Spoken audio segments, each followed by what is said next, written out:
40 से करीब जो है साइंटिस्ट आए हैं। पोस्ट कोविड अभी टर्म जो है वो सीधे लोगों के स्वास्थ्य से जुड़े होते हैं।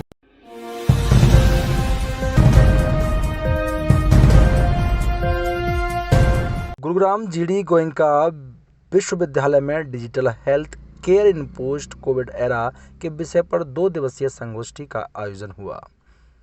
जी हाँ, नमस्कार। आप देख रहे हैं नव समाचार। मैं हूं रमाकांत उपाध्याय। खबर को आगे देखने के लिए हमारे चैनल को सब्सक्राइब करें, लाइक करें और लोगों में साझा करें। खबर विस्तार से। जीडी गोयनका विश्वविद्यालय के school of medical and allied science द्वारा 2 दिवसीय चतुर्थ अंतर्राष्ट्रीय reach 2022 recent advances and challenges in health care के अंतर्गत डिजिटल हेल्थ केयर इन पोस्ट कोविड एरा के विषय पर संगोष्ठी कार्यशाला का आयोजन किया गया। दूसरे दिन चतुर्थी अंतर्राष्ट्रीय रीच 2022 सम्मेलन का आरंभ जीडी गोयनका विश्वविद्यालय के कुलपति GD Goenka professor doctor Tabrez Ahmad, registrar Dhirendra Singh Parihar, professor doctor Rohit Dutt, dean SOMAS doctor Ashok Kumar, doctor Sanjeev Gupta, head of allied विभाग, professor doctor Shailendra Bhatt, head of pharmacy विभाग ने किया। इस दिन तकनीकी सत्र की शुरुआत मुख्य अतिथि प्रोफेसर डॉक्टर अली ईरानी, पूर्व फिजियोथेरेपिस्ट, भारतीय क्रिकेट टीम, एचओडी नानावती अस्पताल मुंबई ने किया। उसके बाद डॉक्टर शेखर श्रीवास्तव, एचओडी हड्डी रोग विशेषज्ञ विभाग, संत परमानंद अस्पताल, professor doctor Sunil Garg, director community medical, Maulana Azad medical college Nai Delhi, doctor Pradeep Sarkar, professor doctor Harish Dureja, professor doctor Vandana Garg एवं डॉक्टर दीप्ति वर्मा के द्वारा विभिन्न तकनीकी सत्रों का भी आयोजन किया गया। कार्यक्रम के दौरान हमारी कॉलेज के registrar Dhirendra Singh Parihar, professor doctor Rohit Dutt, dean रोमांस से एक खबर पर चर्चा हुई। क्या कहा registrar Dhirendra Singh Parihar, professor doctor Rohit Dutt, dean रोमांस ने, एक नज़र खबर पर। मैं रोहित दत्त, मैं dean school of medical and life sciences GD Goenka university में हूँ और मेरे साथ हैं डॉक्टर दीपेंद्र सिंह जो फार्मेसी काउंसिल ऑफ इंडिया के साथ जुड़े हुए हैं, in the capacity of education regulation committee के चेयरमैन हैं और एक साइंटिस्ट हैं खुद अपने आप में। तो आज इस तरह से हमारे पास लगभग देश और विदेश के कम से कम 40 से करीब जो है साइंटिस्ट आए हैं, जो ऑनलाइन जुड़े हैं या ऑफलाइन यहाँ पर हमारे साथ आए हैं, जिसमें डॉक्टर अली ईरानी जो पूर्व फिजियोथेरेपिस्ट रहे हैं इंडियन क्रिकेट टीम के, डॉक्टर सुशीला कटारिया जिसका नाम आपने सुना होगा पूरे देश के अंदर, जिन्होंने कोविड-19 का बड़ा बेहतरीन इलाज करा, डॉक्टर पूजा शर्मा जो मेदांता की इंटरनल मेडिसिन की बड़ी रिसर्चर हैं, लैंसेट में उनका बड़ा अच्छा एक शोध पत्र भी प्रकाशित हुआ है। तो इस तरह से काफ़ी हमने कोशिश करी है कि थीम के ऊपर जो डिजिटल एवेन्यूज़ हैं हेल्थ केयर में, इसके ऊपर चर्चा करी जाए और कोविड के बाद हमें मौका मिला कि इस तरह से हम चर्चा कर पाएँ इस विषय के ऊपर।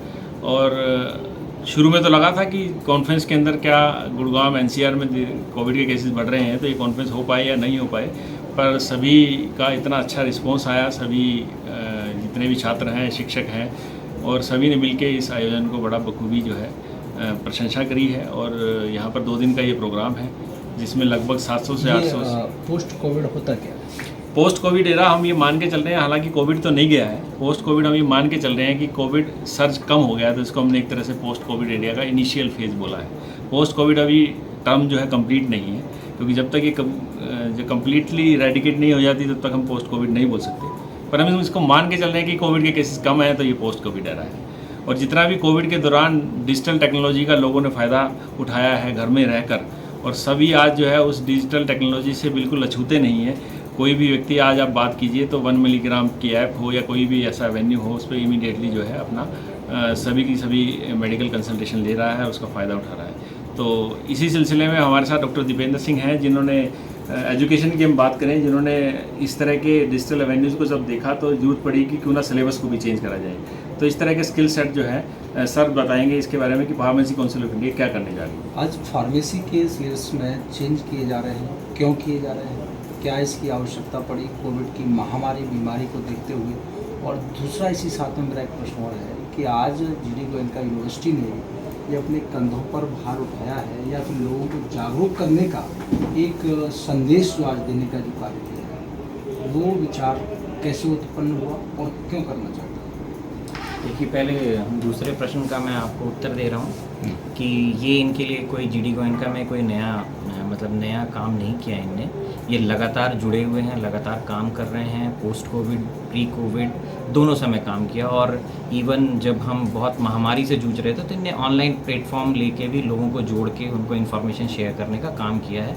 तो एक सतत प्रक्रिया है। पहले प्रश्न का उत्तर दे रहा हूँ मैं कि जो सिलेबस में जो चेंज है, तो देखिए समय तो हमेशा परिवर्तनशील है और उसके साथ आपको जो एग्जिस्टिंग चीज़ रहता है, जो नए समय के साथ में आपको बदलाव लाने पड़ते हैं। तो सिलेबस कभी भी, जो किसी भी सब्जेक्ट का सिलेबस है, चाहे वो किसी भी सब्जेक्ट का हो, कभी भी जो वो स्टैग्नेंट नहीं रहता। वो एक तरह से सतत प्रक्रिया है, चेंजेस लगातार होते रहते हैं। लेकिन इस बार का जो हम बोलें कि अलग क्या है, तो अलग हम जो हमारे पुराने सिलेबस थे वो भी लगातार बदले जाते रहे, समय के जो मांग रही उसके अनुरूप उसमें चेंजेस करते रहे। लेकिन कोविड के बाद में अगर आप देखेंगे कि जो बदलाव हुआ है, तो हमारी ज़िंदगी के साथ में हर जगह पे बदलाव हुआ है। कुछ ऐसे जो जगह थे जिसके बारे में या ऐसे थॉट थे जो हमारे विचार में नहीं आते थे, वो आए और हमने उसको एक्सेप्ट किया और उस चैलेंज को एक्सेप्ट करके फिर हम आगे बढ़ गए। तो ये जो हमारा सडन चेंज है, वो सडन चेंज ने हमको बहुत सारी चीज़ों की रिक्वायरमेंट क्रिएट करी। और वो रिक्वायरमेंट, चूँकि फार्मेसी के जो लोग हैं वो सीधे लोगों के स्वास्थ्य से जुड़े होते हैं, तो वहाँ पे उस चेंज को अडॉप्ट करना, उसको आत्मसात करना और उसको फिर हमारे बच्चों तक ले जाना, जिसके लिए सबसे अच्छा माध्यम जो है कि हमारा जो सिलेबस है, जो बच्चे पढ़ रहे हैं, उसमें क्या क्या नए एवेन्यूज़ जो और जुड़े हैं, सबसे लेटेस्ट टेक्निक्स क्या आ गई। आप ऑनलाइन के माध्यम से देख रहे हैं, क्लिनिकल जब हम बहुत सारी दवाइयाँ लेते हैं तो उनके एडवर्स इफेक्ट, जिस पे वो पहले हम कंसर्न नहीं थे, लेकिन आज हम कंसर्न हैं। क्यों? क्योंकि ओवरनाइट आपको लोगों ने बोला आपको ये दवाई खानी है, और समय ऐसा था कि बिना सोचे समझे लोगों ने दवाइयाँ खाई। तो उसके इफ़ेक्ट्स क्या हैं, हम उसको कैसे कम कर सकते हैं, रैशनल यूज़ कैसे कर सकते हैं। तो ये बहुत सारे आयाम हैं जिसको अब सिलेबस में इंक्लूड करना एक बहुत निहायत ही ज़रूरी हो गया। इस सिलेबस के चेंज करने से जीडी गोयनका के यूनिवर्सिटी के साथ में कितने कॉलेज जुड़े हुए हैं, जिससे कितने बच्चों को इससे लाभार्थ मिलेगा, वो इसको पढ़ पाएंगे? फार्मेसी काउंसिल ऑफ इंडिया जो है वो पूरे भारत, उसका जो कार्यक्षेत्र है पूरा भारत है।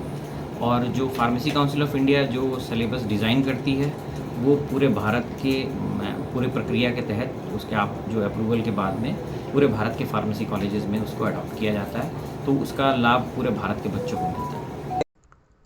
फार्मेसी संकाय में कार्यरत अन्य विद्वानों ने बताया कि वैज्ञानिकों एवं विशेषज्ञों ने इस संगोष्ठी के दौरान विषय स्वास्थ्य संबंधी समस्या एवं उनके निदान पर परिचर्चा की तथा इस सम्मेलन में अंत में प्रोफेसर डॉक्टर रोहित दत्त ने बताया कि यह सम्मेलन एवं नवीनतम व परिवर्तनात्मक स्वास्थ्य क्षेत्र शंकाओं को बढ़ावे में मददगार रहेगा। प्रोफेसर डॉक्टर अमित नायक एवं डॉक्टर आनंद सिंह, चीफ आयोजक, ने संगोष्ठी के अंत में सभी वैज्ञानिकों, प्रतिभागियों एवं मंच संचालकों डॉक्टर श्रेया व डॉक्टर आनंद समेत अन्य सदस्यों का इस सफल सम्मेलन के लिए धन्यवाद किया।